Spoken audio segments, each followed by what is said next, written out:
Hello, everybody. Welcome to this second training. So now we're going into messaging, and specifically today, we are going to put an end to this content hamster wheel of this constant cycle of, oh my gosh, I haven't posted. What am I going to post today? To building high demand, longer lasting high demand value through your content. Before we dive in, how are we feeling after the vocal activation flow? Go ahead, if you are part of the community chat, let me know how that went for you, if you were there live or if you watched the replay. I would highly suggest to watch that and go through that process first. Watch day one, training one, and go through the process before diving into this, because in that first part, it's so important that you have clearer access to what your voice really is, what is like getting a taste of your creative expression and getting back into the flow of your innate creativity and your innate way of expressing yourself before we start going into messaging. Remember, the whole point of going through a marketing revolution is to be the pattern interrupt, to be the one that doesn't conform with how everyone else says to do it and the path that everyone else is taking. But this is about plugging into another source, a deeper source, a more powerful source, which is right under your palms, and then using that energy and that clarity and that vision to then guide you forward and propel your message, your business, and your marketing forward. So that first part is super, super, super important. And now we're going to start bridging the gap of, okay, we have tapped into your body and we have tapped into your energy and your voice and your expression. Now, how do we start communicating that and translating that in the way that people can see, that people can feel, and people can value and see themselves actually investing in your business and what your brand stands for? So this is so important because I think that messaging in general, I mean, it's something that we hear all the time, right? When we start our businesses, everyone's like, what's your, clarify your message and figure out your message. And with that, there are a lot of just common practices and concepts and teachings that are bestowed upon us. And we're going to wipe that clean today because while yes, messaging, communicating, like the reason why we start with the voice is because that is your center of expression and communication manifestation, right? Going back to the first training. So when it comes to messaging, what good is it to like figure out the words and get all the frameworks and the structure together if your center for actually putting the energy behind that isn't clear, right? Isn't and not to say we ever have to be 100% like clear, because that's just not realistic, but at least having a deeper access to it. And messaging is an important element of going through a marketing revolution and growing something bigger, having marketing that mobilizes people in a big way, that invites people in to invest emotionally, financially, socially, all the ways, because the missions that don't get communicated don't get seen, right? The messages and the missions that don't get any sort of spotlight, that don't get communicated, gets lost. And the real power of your gifts, the real power of your coaching, of your services, of your talents is only fully realized when you're able to share it and help other people with it, right? So we are going to first clean the slate of any additional gunk that has piled up around messaging that actually dilutes your ability to communicate the value of your work and of your gifts, tangible and intangible. Anything that gets in the way of communicating that really powerfully and actually dilutes your ability to have people fully understand and value what it is you're bringing to the marketplace. So the first element that we have to really just like wipe clean, I was gonna say swipe clean, but that doesn't really make sense. The first area that we have to wipe clean is to understand that there has developed, this is one thing about me, like if you're new to my space, sometimes my ability to speak English is impeded because I have the Spanish words in my head. So I'm constantly in this back and forth of like, what is that English word again? So sometimes I have to like take a pause when I'm talking. So I'm like, my cables are crossed here. So just a little like update about me. But the first element that, Jesus, the first element that we have to look at is to understand that in the coaching industry, we hear a lot about, and really just in the online space, I think marketing in general, no matter what industry specifically you're serving, there's this culture that really values consistency over creativity. And this has, I mean, we've all felt it, right? All of the ideas that we have to post every single day, or if you want to grow, you have to post 5 reels a day in order to win favor with the algorithm. And it's this like, there's this anxiety of, what gives you what gives you the results is posting value every single day, showing up every day, posting every day. And we have been operating in this culture that just wants the quantity, that really preaches quantity. And this has created a huge distraction, because one of the main things that I'll hear is, Daisy, I post, a few times a week, I post every day, and I'm not really seeing the results to show for that. I'm not really seeing that it's doing anything as far as mobilizing people to want to reach out, to want to interact with me, to want to get in the DMs, to want to ask about how I can help them. And that is where I, lovingly redirect the attention to, well, your attention is going to just getting the post out there, but what are you really doing with those posts? How much of you is really present in those posts? Because we're not posting for an algorithm. Like, yes, we're using these platforms, and there are ways to know the platform that we're using to optimize our reach. Like, absolutely. But to get into this hamster wheel of needing to post X amount every single day and approaching your content from the lens of, I just need to check the box and get this out there, like getting it out there is better than not posting at all.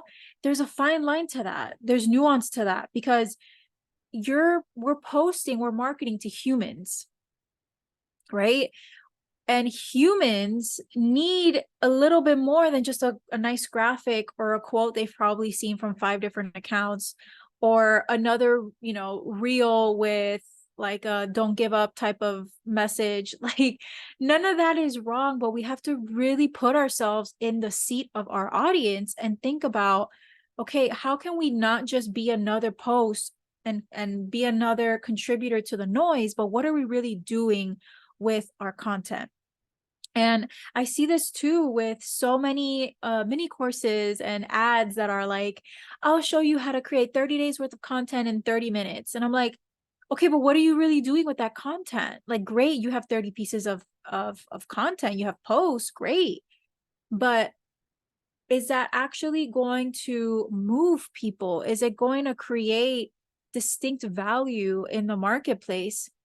I see my content as like a free offer. When I approach my content, and I sometimes feel myself getting into that spiral too, because recognize that these social media platforms are intended to inundate you with content to keep you scrolling, right? It's constantly trying to suck you in and suck you in and suck you in. So with that, it kind of feels like, oh my gosh, everybody in the world has posted today and I haven't. I'm falling behind. Right? That's how it's intended to keep you active and engaged, to, to really keep your timeline full of other people in your space, people talking about similar things in you, whatever the case may be. So I fall into it too, where I'm like, oh my gosh, like I'm not done with that post, or I need to finish editing that reel. And I feel myself getting back into that collective anxious energy that is driving our marketing. But when I think about it, I'm like, okay, is the post that I'm posting, is it representative of like the value of one of my offers? Does it represent the value of my work in that light? Does it represent the different layers of depth that I bring to my work? Does it represent who I am as a person, as a brand owner, as a business owner, as a coach, as a somatic healer? Like, what is it that it brings in about me? Do I feel like this post could go viral and I would be proud of it? And I would feel like, yeah, I stand behind that. This is me no matter what. And when we're constantly in this culture that is just about getting it out there, we have to also recognize that that comes at a cost. And that cost is what's causing the gap in so many of our businesses, right? Your creativity is the driving force. That is the lifeline. We are entrepreneurs because we are creative beings. You had an idea and you brought it to life. You are creative energy purely. Not everybody signs up to do this. Not everybody signs up to be an entrepreneur and a business owner. And creativity is literally the lifeline. That is what keeps our businesses going. And we have forgotten that. As an industry, as a collective, we have forgotten that without creativity, we don't have life force to keep our businesses going. The whole point of entrepreneurship is to innovate and to create and express things differently and offer things differently and find that gap that only we can fill. Not because, we're the only ones in our niche, but because we are offering something so distinct and unique that we create our own space. We're going to talk more about that actually tomorrow in the next training. Creativity is your lifeline. Creativity is what brings the clients in. Creativity is what has different podcasts and platforms at your door asking for you to speak. Creativity is what creates that invaluable asset in the marketplace through your brand. Creativity creates the prosperity and the fulfillment. So we have to look at how we can start shifting the gears to not just see content as this robotic mechanical thing to just keep up with the cadence of everyone else, but this is actually a season. If you are really in for this marketing revolution, this is a season where you set a whole different pace. You set a whole different pace because creativity isn't like, it can't be boxed in. If we look at artists, I was listening to a Taylor Swift interview.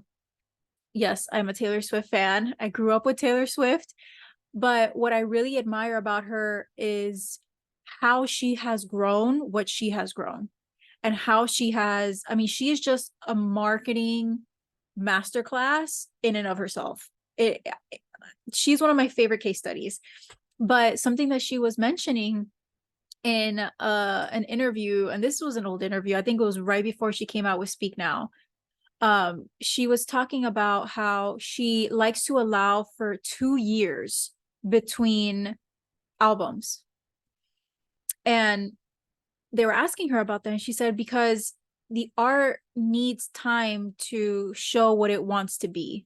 The art has to almost encounter her and show her, what is it that I'm really meant to express? What does the art want? And she lets herself live life and be formed by the art. She's almost making herself the channel for the art form to come through.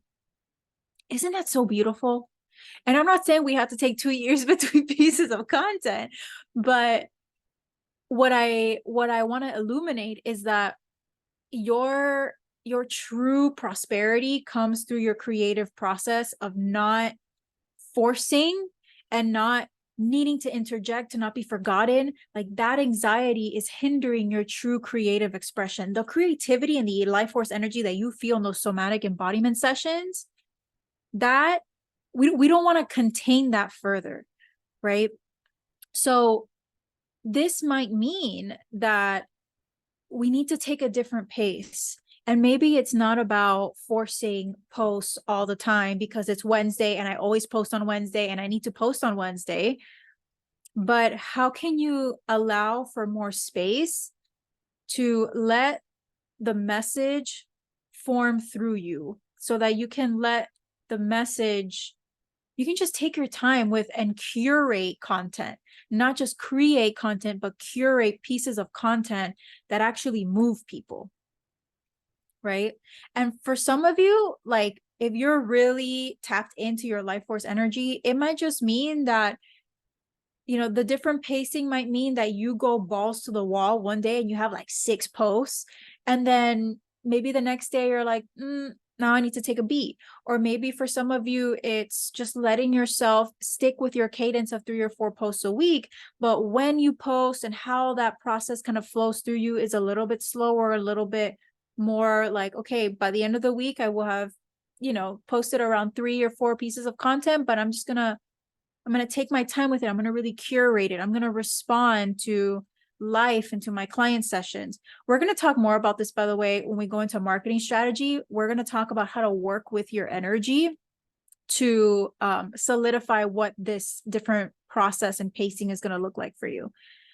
And this is also something that we're going to dive deeper into strategically in a membership that I'm going to have coming out. It's not going to open by the end of this series. I'm going to actually open a wait list. You can hear or read more about it in my everything page.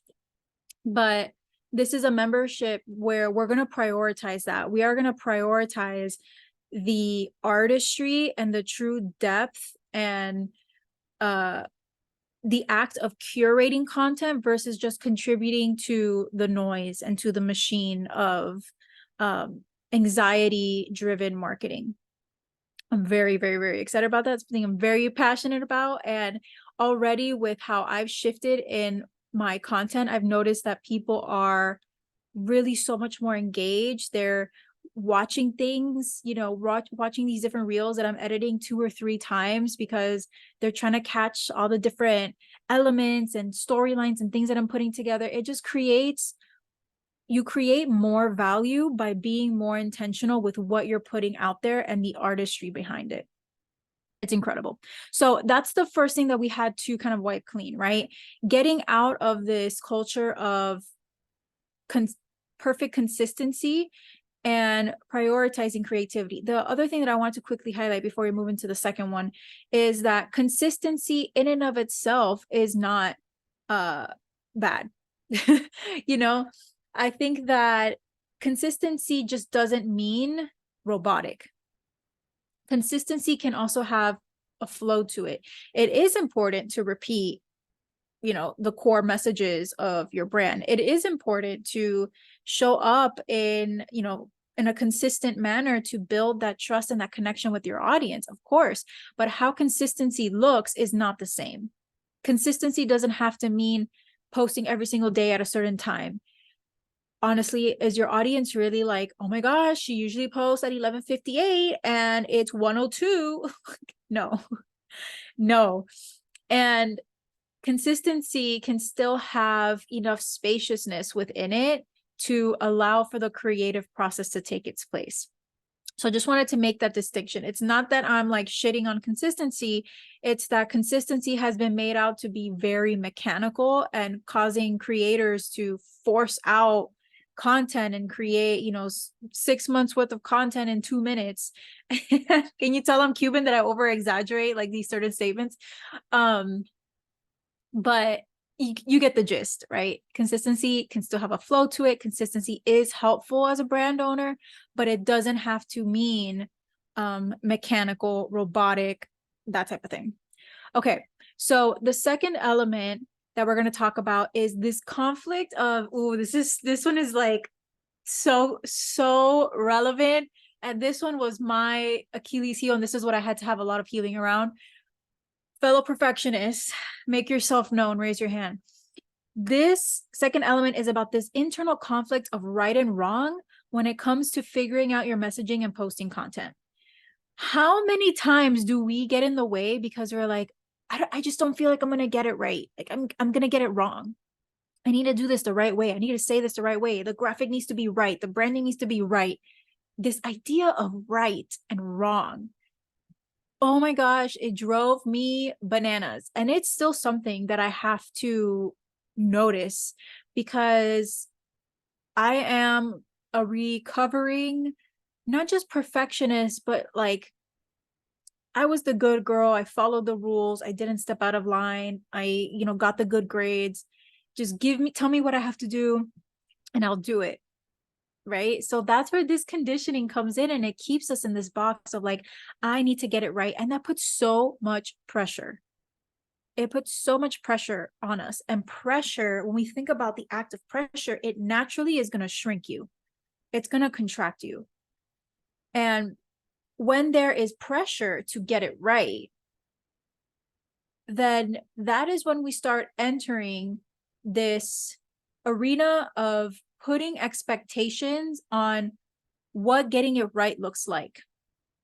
And then every time we create, we're not creating to really express the message. We're not creating to really like resonate with people and create that intimacy and get them to emotionally invest. So then they financially invest.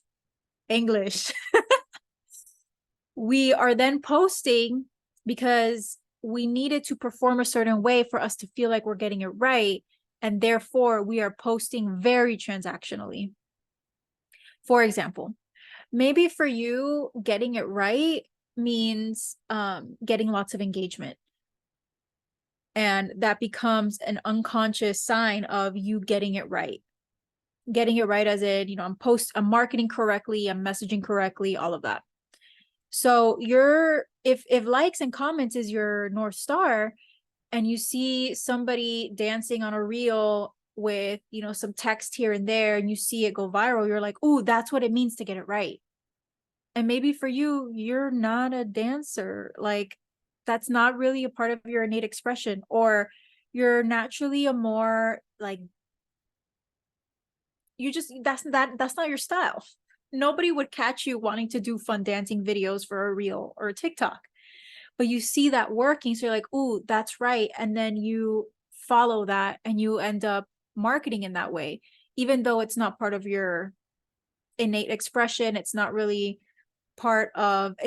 an intentional decision that's going to represent the certain elements of your brand or of your work or of your mastery. Do you see what happens there? We make that getting it right metric the North Star. So then our strategies start bending to that, and we kind of lose sight of what it is we're actually meant to be, how we're actually meant to be expressed. Another thing that I commonly hear is people will say, well, getting it right means that people are reaching out, they're booking consults.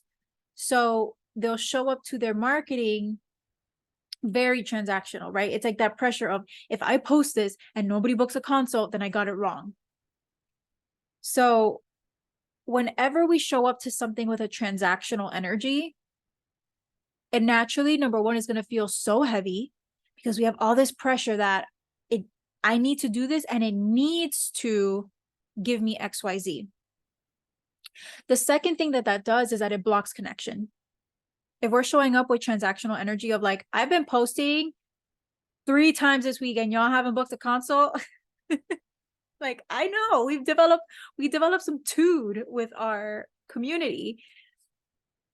When we show up in a transactional manner, we're instantly cutting connection, because now we're showing up saying, I'm only doing this so that you can give me something, versus I'm doing this because I want to serve you so deeply. And because I want to serve you so deeply, here's the message.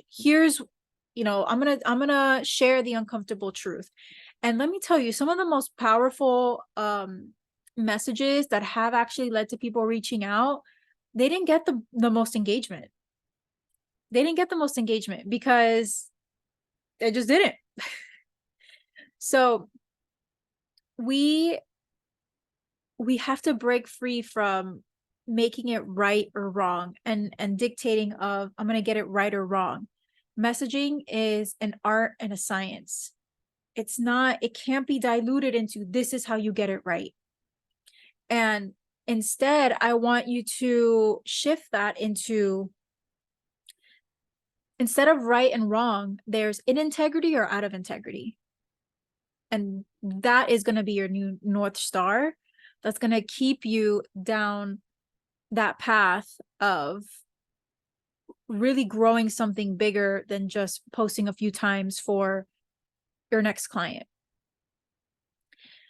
When you think about in integrity or out of integrity, for example, in the first scenario where we're looking at people dancing on their reels and they got a lot of likes and engagement, and we're like, ooh, okay, that. When we get out of the dynamic of right and wrong and we focus on in integrity or out of integrity, you're then asking yourself, why do I want to do that? Oh, I want to do that because she got a lot of likes and comments, and I'm feeling like if I got that amount of likes and comments, then I would feel like I'm in the right. Okay. Is that form of expression in integrity with who I am, how I naturally express myself, what I know to be true about myself from the embodiment practices? Is it in integrity with how I want my message to be received by my audience? If it is, great. Great. Use that as inspiration. If it's not, then now we get to use the fact that you're wanting more engagement, which is not bad. But now we get to create that through the lens of, okay, what actually is going to be in integrity? What's the form of communication, community connection that is going to be in integrity with you and how you want your brand to be received and communicated? The second thing that I want to touch on is there is no figuring out. It's not like messaging is something that you land on it and that's it. You're golden. You're sipping pina coladas on the beach because you figured out your message. Right? It's not something that you're going to figure out and land on and that's it. Because a marketing revolution is all about being open to the evolution. You're open to the evolution of who you are as a leader, as a facilitator, as a service provider, as a business owner, and your community is evolving, right? The people that you are serving, we forget that we are people serving people. If we strip away everything, we are people serving people, and you as a human are going to evolve. Your people are going to evolve. So your message is going to always be evolving because your message is like that channel that connects you as a human with other humans, whether it's one-on-one or at scale. So everything's constantly changing. So we have to be open to the evolution of ourselves, of our community, of our clients, and therefore of our message. So with that, my intention is that we can release the pressure of having to get it right, of getting it, of striking gold, of landing in it. And what would it feel like for you to instead let your message evolve to where you have grown up into this point, and also knowing that it gets to constantly evolve. It gets to constantly evolve, and as long as you have the overall structure and you know how to, and you it's almost like getting really good at the process of this revolution. This isn't the first and last time we're going to go through this process, this marketing revolution. Every new level is going to ask us to go through this process again and again and again. And that's the beauty of being an entrepreneur, is that we're not limited. We're not capped. So keep that in mind. Be open to the evolution of your message. And it's simply about letting your message right now be a powerful representation of who you are, who you've grown to be, what you see possible for your community. We're going to go into more of like a framework of some frames that you can start adding in to create your message and to just clarify it and have your message go a little bit deeper than where people are willing to go at a general mainstream level. But just know that it's going to always evolve, and that's the beauty of it. You don't have to worry about getting it right or wrong anymore. It just doesn't exist. Other people may worry about that, but that's not what you worry about. Okay. So the third element, I'm yappy today. I'm like yapping away. I'm having so much fun with you. I hope you're having fun as well. Okay. The third element that we want to look at is, I see this a lot. I mean, I've had clients come in and they're like, I don't really like marketing, or I don't really like creating content.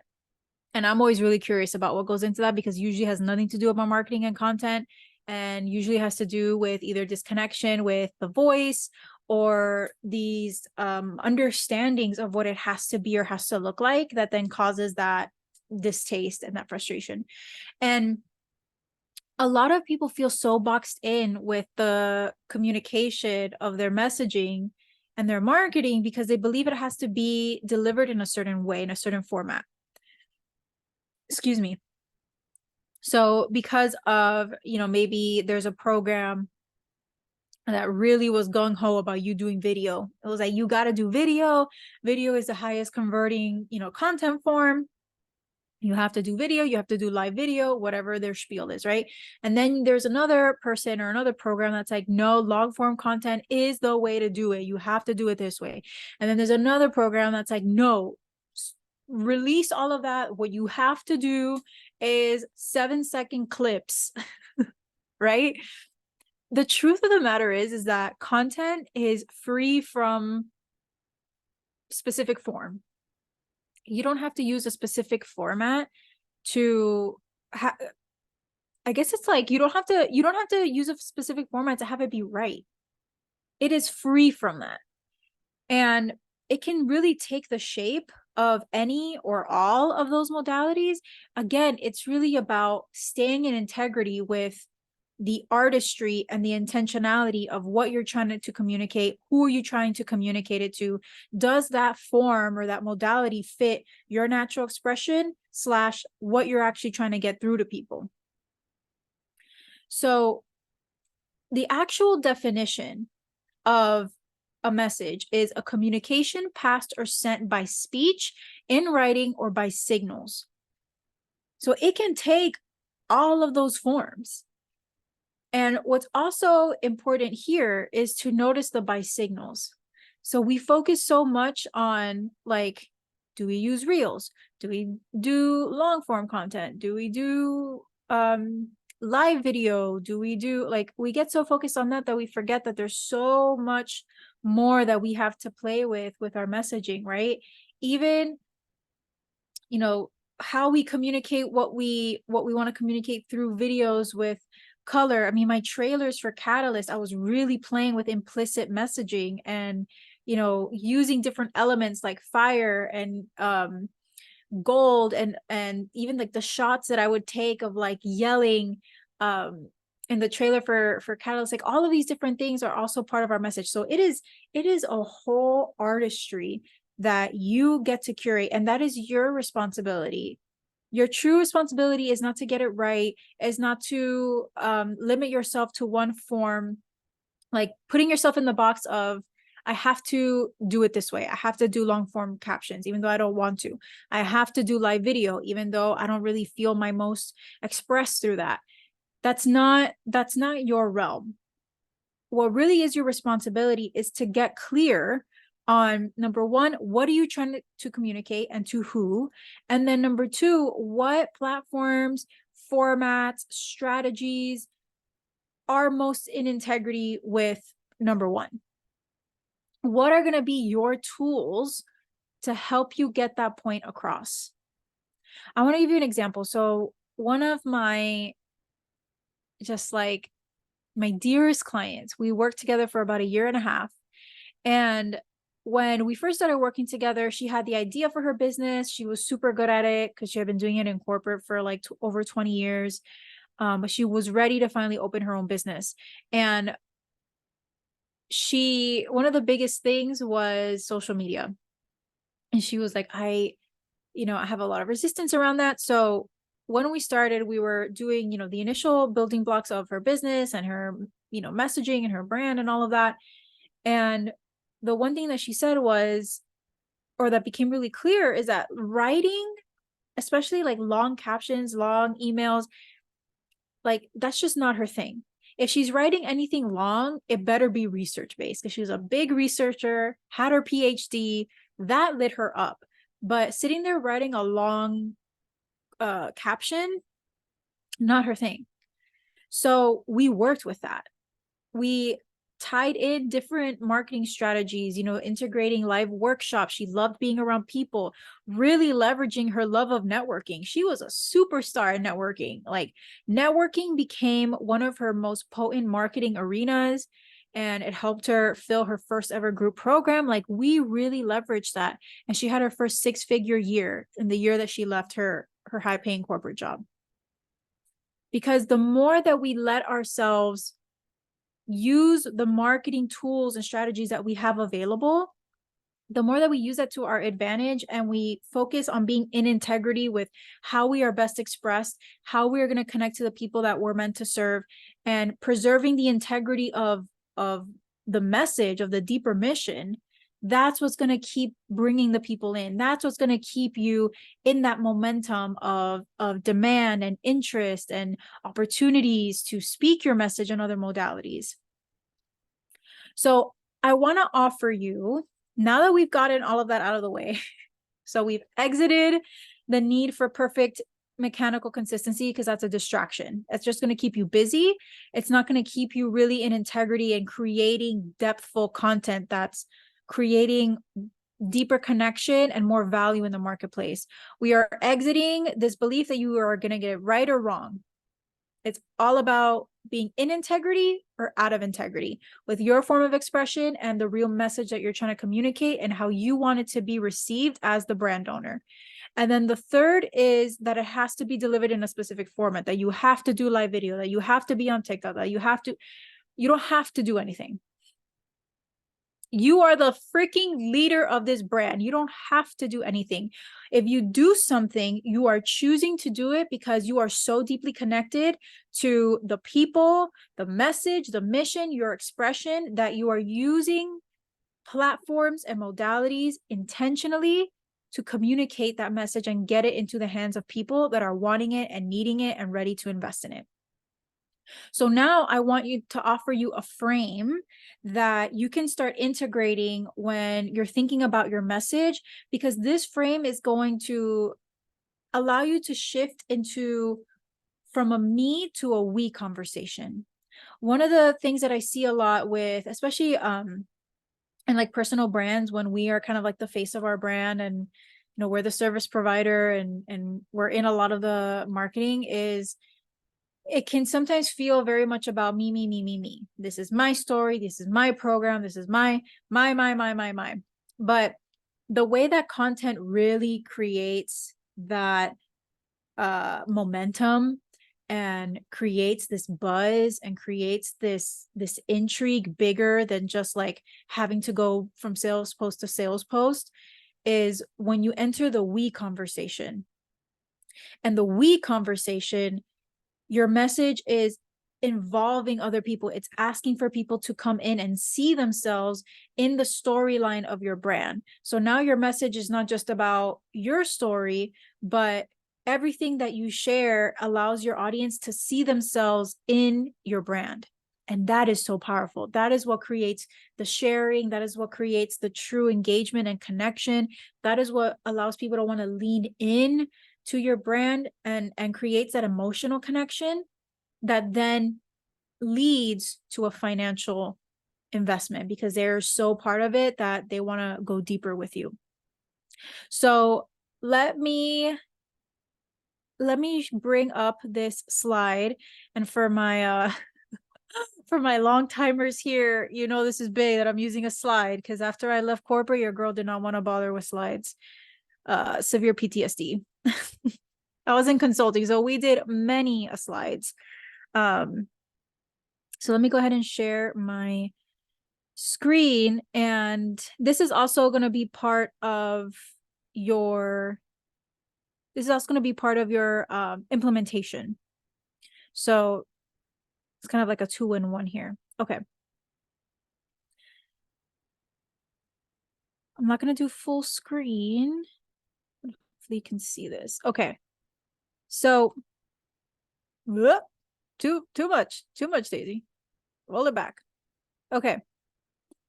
So this is what I call movement leading messaging. This is messaging that, again, isn't just like a check the box, I posted today, yay, but this is messaging that we craft so that each piece of content contributes to a bigger mission that people want to be a part of.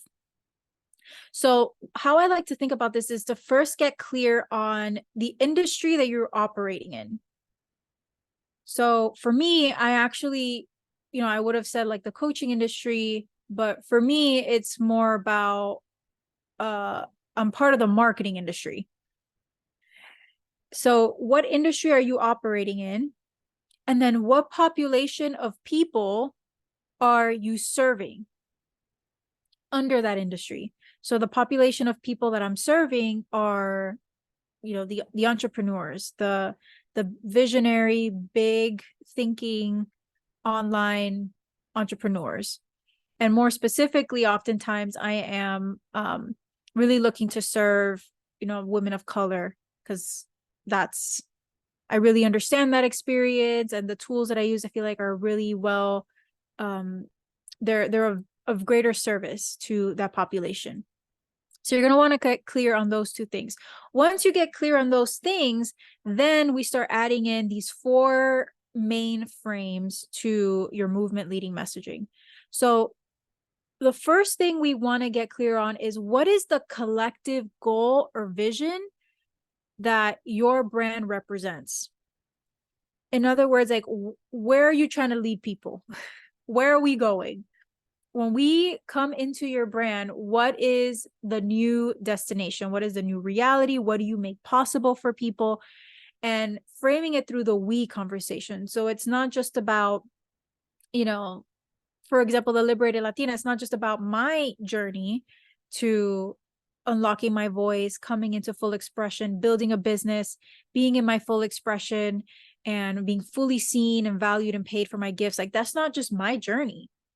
The collective vision is a whole new wave of women of color entrepreneurs and business owners who are setting that precedent for, doing that healing for like generationally, down their generation line, down their lineage, and setting that precedent for what leadership looks like and what building wealth and success looks like for future generations. Like, that's the overarching vision. So get clear on that. What is the collective vision that your brand is here to create? Where are you taking people? The next line is the unique value or asset. So what is it that people are going to get with your brand that they're not going to find anywhere else? So we're going to talk more about developing your own proprietary ideas and carving out what this can really look like for you, because it can take many different shapes. But for example, vocal activation technique, that is something that is unique to me and my brand and my methodology. You're not going to find that anywhere else. So getting clear on what are those unique value or assets that people can be a part of and experience and be held through your brand, that is very different than what they're going to find other places. The other element is innovative solutions. So this is about your method, your approach to getting them to that collective vision, and I don't want to say your offers, but because your offers are the containers that allow for you to take people through your method, right? The offer is just the structure, the 6 months, the 3 month, but the innovative solution is, what is your approach to this? What is the pathway that people are going to go down in order to go from where they are now to the promised land over there, the new reality? And then the last one is really important. This is what really creates that that like raw type of community, where you really find your people, is to make your brand values known.